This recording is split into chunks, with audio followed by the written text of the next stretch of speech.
हे ऑपरेशन समजून यशस्वी झालं, सरकार आणि देश एक झाला.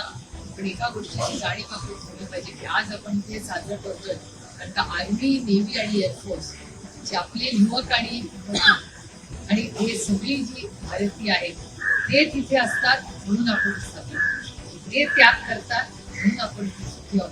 त्याच्यामुळे मी खरं तर आज शिंदे साहेबांना एक विनंती करणार आहे की पक्षाच्या झेंडावंदनमध्ये आपण एक मी विनंती करते शिंदे साहेबांना की दर 15 ऑगस्ट आणि 26 जानेवारीला जेव्हा जेव्हा पक्ष जिल्ह्यामध्ये असेल, तालुक्यात असेल आणि मुंबई आणि महाराष्ट्राचा आपल्या झेंडावंदन असेल तेव्हा एका सैनिकाला, महिला असू दे किंवा पुरुष, त्याला झेंडावंदनाला आपण बोलवलं पाहिजे, त्यांचा मान सन्मान केला पाहिजे आणि त्यांनी जे योगदान आणि त्याग केला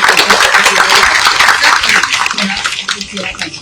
कारण जेव्हा युद्ध होतं तेव्हा आपल्याला आठवतं की अरे बापरे केवढा मोठा त्याग करतात, तर प्रत्येक जण आपल्या आयुष्यात दिसतो पण त्यांचं आयुष्य ते जगत राहतात, रिटायर होतात लहान वयात, ते देशाची सेवा करतात, पण त्यांचा मान सन्मान आपण केला पाहिजे. आणि तो मान सन्मान पक्षानेही दरवर्षी वर्षातून 2 वेळा किमान म्हणजे आपलं युनिट आहे वगैरे त्याच्यात आपण लक्ष घालतात.